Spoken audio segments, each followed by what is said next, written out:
So welcome to my YouTube channel. Today we will start with the next method to solve differential equation. That method is known as the solvable for y. Firstly, we will see how can we go with the method. Then we will do a question to get a more simplified answer. Suppose that we have an equation fxyp equal to 0 and this equation can be easily expressed as y g of xp. It simply means that you can represent y as a separate and the function is remain in terms of gp. Then you can say that this equation is solvable for y. Now what you have to do, you have to find derivative with respect to x. Then in this case this function is also derivative with respect to x. After derivating you will have to solve the equation, then you will get this type of answer. Now in this case if you can eliminate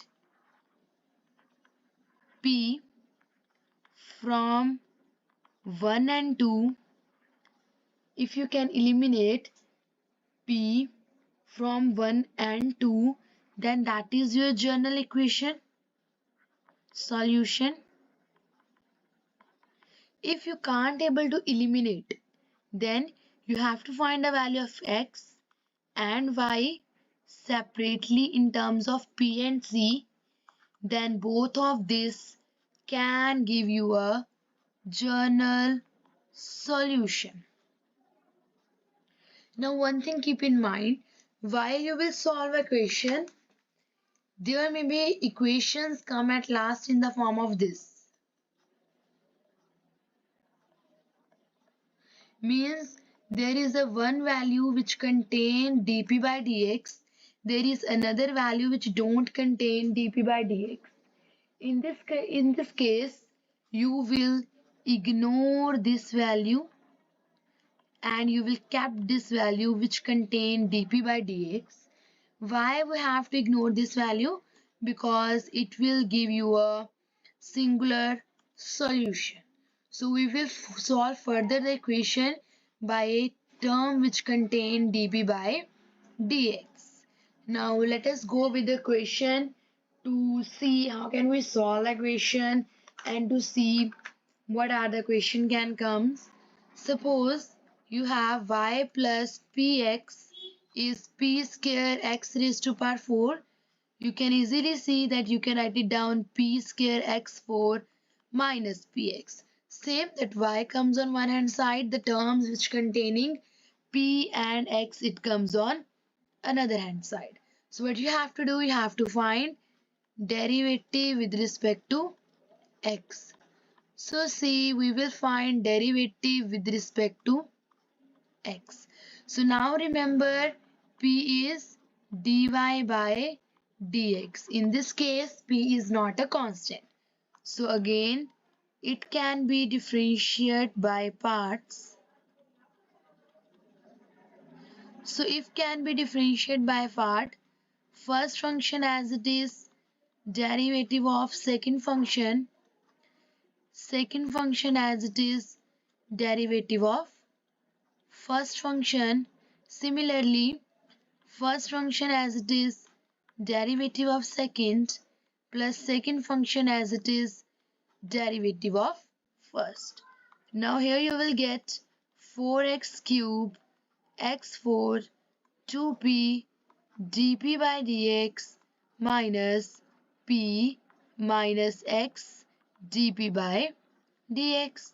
Now it can be simplified 4x cube p square 2p x4 dp by dx minus p minus x dp by dx. As we know that dp by dy by dx can be written as p, so it can be written as p.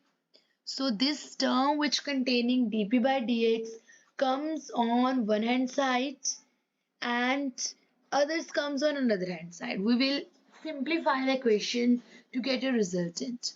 So either we can do it one thing, p plus b 4x cube p square minus 2p x4 dp by dx plus x dp by dx equals to 0. So if we want to further, you will get here 2p minus 4x cube p square minus 2px4 dp by dx plus x dp by dx is equals to 0. Now we can see we can easily take 2p as a common. Here 1 minus 2 x cube p minus is taken as a common, x is taken as a common and dp by dx is taken as a common. So or you can say okay plus. So what we will get here minus 2px cube plus 1 equal to 0. So 2p 1 minus 2x cube p plus x 1 minus 2 px cube dp by dx is equals to 0.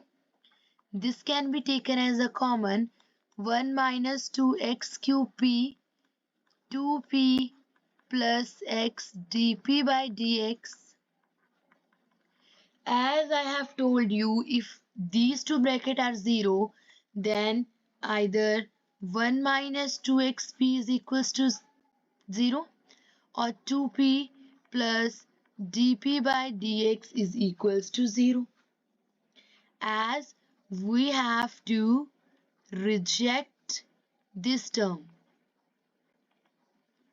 and it means we have to solve only this term. Why would have to reject? Because this does not contain dp by dx. So if I want to further solve 2p plus x dp by dx, then how can I solve this? A simple way to solve this, 2p minus x dp by dx. As we know, this can easily solve by using variable separable. So dx by x dp by p, here it should be a integrate. So if we will further integrate it, what we will get here? Here is a 2 also. So minus 2 log x log p plus log c, or we can change it as log p plus 2 log x log c. Negative can be assumed over here. So it can be written as log p log x square log c. So here log a log b log ab. So log px square log c. So c is equals to px square. Now as we see that we can easily find the value of p from here and we can easily put in our equation. So what I told you, if you can easily eliminate the value of p from 1 and 2, that you will get the general solution. So what we can do in this case, we can easily find the value of p, which is x squared divided by c. So now what we will do, we will put this value in our equation. So what is our equation? That is y plus px is equals to p square x4. So it should be a y here. X square c x here. X square c whole square x raised to power 4. So, sorry, here is some mistake. I will solve it again.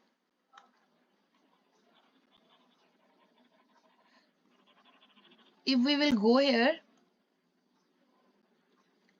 we have to find a value of p. So p is c square c divided by x square. So y plus cx square x cx square into x4 cx square x c square x4 into x4. So this is our general solution. If you want to more simplify it, we can simplify this further.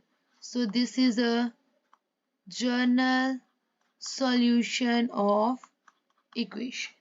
So in this case, we will learn how can you solve the equation which is solvable for y.